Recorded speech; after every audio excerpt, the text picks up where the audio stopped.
Hello बच्चों, आज हम लोग डिटर्मिनेंट को यूज करके एरिया ऑफ ट्रायंगल निकालना सीखेंगे। डिटर्मिनेंट की सहायता से किसी भी त्रिभुज का क्षेत्रफल निकालना, ठीक है ना। हम लोगों को डिटर्मिनेंट की सहायता से एरिया ऑफ ट्रायंगल निकालना है। कैसे करते हैं, हम लोगों ने ये पहले पढ़ रखा, छोटी क्लास में पढ़ते रहे, 9th 10th में। अगर हम लोगों के पास किसी भी त्रिभुज के 3 शीर्षों के निर्देशांक दे रखे हो, यदि किसी त्रिभुज के 3 शीर्षों के निर्देशांक यानी कोऑर्डिनेट ऑफ वर्टिसेस दे रखी हैं अपन लोगों को, x1 y1, x2 y2 और x3 y3। अगर किसी भी त्रिभुज के शीर्षों के निर्देशांक अपन लोगों को x1 y1, x2 y2 और x3 y3 दिए होते थे, तो हम लोग एरिया ऑफ ट्रायंगल का फॉर्मूला ये पढ़ते थे। एरिया ऑफ ट्रायंगल का फॉर्मूला हम लोग पढ़ते थे 1/2 ब्रैकेट x1 ब्रैकेट में y2 माइनस y3 प्लस का x2 y3 माइनस y1 और प्लस का x3 y1 minus y2 square unit. Area of triangle या एरिया हमेशा काहे में आता, वर्ग मात्रक में, तो स्क्वायर यूनिट। हम लोग जो पहले त्रिभुज के क्षेत्रफल का फॉर्मूला पढ़ते थे 1/2 x1 y2 minus y3 plus x2 y3 minus y1 plus x3 y1 minus y2 हम लोग पढ़ते थे। इसी फॉर्मूले को हम लोग डिटर्मिनेंट की फॉर्म में लिख सकते हैं।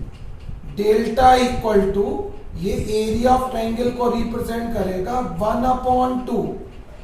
फर्स्ट वाला जो कॉलम होगा उसमें x1 x2 x3 यानी x वाले कोऑर्डिनेट, दूसरे वाले कॉलम में y कोऑर्डिनेट होते हैं और तीसरे कॉलम में 1 1 और 1 होता है। ये इसका एरिया निकालने के लिए डिटर्मिनेंट का फॉर्मूला होता है। एरिया ऑफ ट्रायंगल का फॉर्मूला होगा 1/2, फर्स्ट वाले कॉलम में x वाले कोऑर्डिनेट, दूसरे कॉलम में y कोऑर्डिनेट और तीसरे कॉलम में 1 1 1। अब इसी को हम लोग डायरेक्ट ओपन कर लो या कैलकुलेशन करके इनको 0 बनाना हो तो 0 बना लो। अगर हम इसको ओपन करके भी देखेंगे तो यही फॉर्मूला बनेगा सेम। तो हम लोग जो नॉर्मल फॉर्मूला जानते थे उसी को हम लोग डिटर्मिनेंट की फॉर्म में ऐसे लिख सकते। तो इस तरीके से अपन लोग डिटर्मिनेंट की सहायता से एरिया ऑफ ट्रायंगल निकाल सकते, ठीक है ना। फिर वही आएगा, वो कभी कभार उसमें कंडीशन होती थी कि बोलते थे कि प्रूव करो कि 3 पॉइंट कोलिनियर है। 3 बिंदु कैसे होंगे, समरेखीय हैं। तो 3 बिंदु कोलिनियर यानी समरेखीय कब होते थे, जब उनसे त्रिभुज का क्षेत्रफल क्या आ जाए, 0। वही कंडीशन यहाँ पे भी लगती है। वो बोलेंगे 3 पॉइंट जो है, बोलेंगे 3 पॉइंट्स आर कोलिनियर। 3 बिंदु जो हैं वो कैसे होंगे, समरेख होंगे। कब होंगे समरेख, if area of triangle equal to क्या आ जाए, 0। वो कहे कि प्रूफ करो कि बिंदु एक रेखा में है।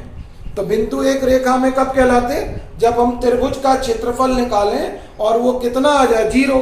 तो किसी किसी क्वेश्चन में पूछ सकते हैं, कभी तो पूछेंगे एरिया ऑफ ट्रायंगल निकालो तो निकालना ही है, और कभी वो पूछेंगे कि प्रूफ करो कि पॉइंट जो है वो कैसे होंगे, कोलिनियर है। तो हम त्रिभुज का क्षेत्रफल निकालेंगे और वो कितना आएगा, 0 आएगा, ठीक है ना। 2 फॉर्मूलों को ध्यान रखना है, ठीक। इनके ऊपर हम 1-2 क्वेश्चन करके दिखा रहे हैं। वैसे तो बहुत ईजी चीज है ये, फिर भी 1-2 क्वेश्चन अपन लोग देख ले रहे हैं।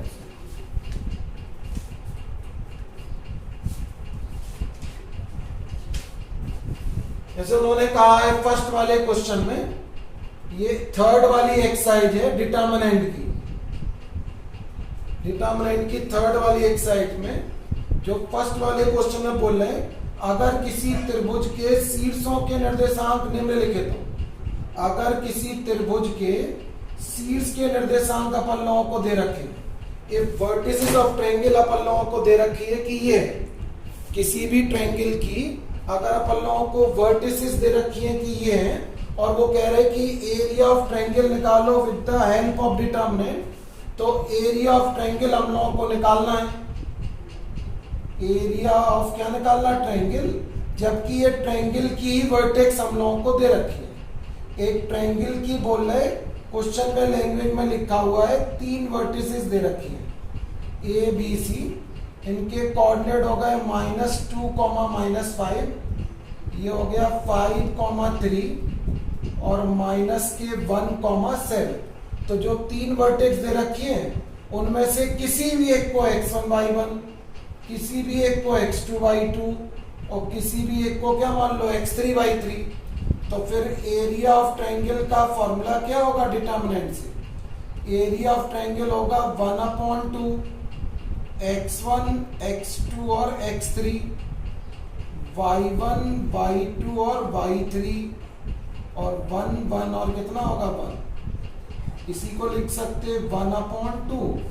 अब x1 की वैल्यू दे रखी है -2, x2 की 5, x3 की -1, फिर y1 की वैल्यू -5, y2 की वैल्यू 3, y3 की वैल्यू 7 और ये 1 और 1 लिखा है। अब प्रॉपर्टी लगानी हो तो लगाओ, वरना डायरेक्ट अपन लोग इसको ओपन कर सकते हैं। तो हम लोग सीधा इसको ओपन कर रहे हैं, प्लस माइनस और प्लस से। तो इसको ओपन करोगे तो 1/2 ऐसी, पहले आएगा ये -2, वो इस रो में रहेगा, इस कॉलम में रहेगा, ऊपर से नीचे मल्टीप्लाई करो तो 3 -7, फिर आएगा -5 इस रो में और इस वाले कॉलम में, ऊपर से नीचे मल्टीप्लाई कर रहा है 5, बीच में माइनस कितना हो गया +1, फिर +1 ऐसे लिख रहे, वो इस रो में रहेगा और इस कॉलम में, यहाँ मल्टीप्लाई करोगे 35 और माइनस प्लस के कितने होंगे 3। अब ये हो जाएगा 1/2 या फिर यहाँ लिख दे रहे 1/2, ये -2 और माइनस का बचेगा 4, 3 से 7 माइनस किया, माइनस ये +5 और ब्रैकेट में हो गया 5 + 1 6 और ये 35 और 3 38, प्लस का हो गया 1/2, 8 + 6 5 जा हो जाएगा 30 और 38, और इसी को हम लोग लिख सकते 1/2 76, ठीक है ना। तो 38 स्क्वायर यूनिट, ये इसका आंसर हो गया। इस तरीके से बहुत छोटे सिंपल क्वेश्चन होते हैं, कभी कभार बोल ले सकते हैं, इस तरीके से भी क्वेश्चन बोल दिया जाता कि उन्होंने कहा कि 3 पॉइंट अपन लोगों को दिए हुए A, 0, 0, B, A, 0, 0, B और x, y, ये 3 पॉइंट अपन लोगों को दिए हैं। उन्होंने कहा अगर ये तीनों पॉइंट कोलिनियर हो, ये तीनों पॉइंट अपन लोगों को जो है वो कोलिनियर दिए हुए हैं, तब उन्होंने कहा ये प्रूफ करो। क्या प्रूफ करना अपन लोगों को, bx + ay = ab, bx + ay = ab, ये हम लोगों को प्रूफ करना।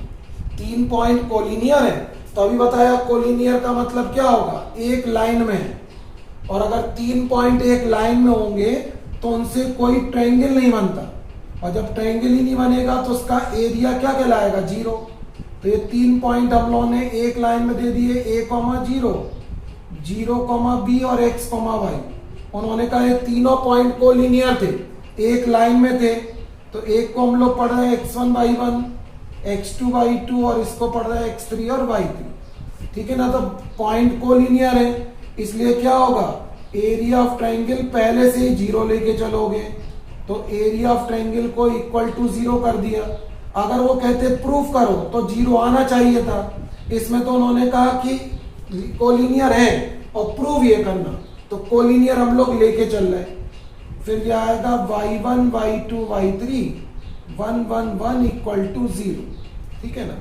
अब ये 1/2 ऐसे ही लिख रहे हैं, x1 की वैल्यू a है, x2 की 0 है, x3 की x है, y1 की वैल्यू 0 है, y2 की b है, y3 की y है, और 1 1 1 = 0। अब इसको भी हम लोग प्लस माइनस प्लस से ओपन कर दे रहे हैं, इसको हम लोग रब कर रहे हैं, इसको हम लोग ओपन करेंगे तो आएगा कितना 1/2, ये हो गया a ऐसी लिखा, तो ए इस रो में और इस कॉलम में होगा तो ऊपर से नीचे मल्टीप्लाई, बी और माइनस का वाई, फिर जीरो से कोई ओपन करने की जरूरत नहीं है, फिर लिखा हुआ है प्लस का वन इस रो में और इस कॉलम में, ऊपर से नीचे मल्टीप्लाई करोगे जीरो और माइनस का आएगा बी एक्स इक्वल टू 0। अब ये लिखा हुआ है 1/2, यहाँ मल्टीप्लाई कर लो तो हो जाएगा ए बी माइनस के ए वाई माइनस के बी एक्स इक्वल टू 0। इस 2 को नीचे ले जाओ तो वो 0, a b minus a y minus b x equal to 0। A b यही लिख रहा है, इसको वहां ले जा रहा है तो बी एक्स प्लस कितना हो गया ए वाई। तो इतने इजी क्वेश्चन होते हैं, ठीक है ना। तो एरिया ऑफ ट्रायंगल हम लोग डिटरमिनेंट से ऐसे निकालते हैं। अब आप लोगों का एक पार्ट और रह गया माइनर वगैरह निकालने के लिए, तो नेक्स्ट वीडियो में उसको और अपन लोग कंप्लीट करेंगे। Thank you for watching.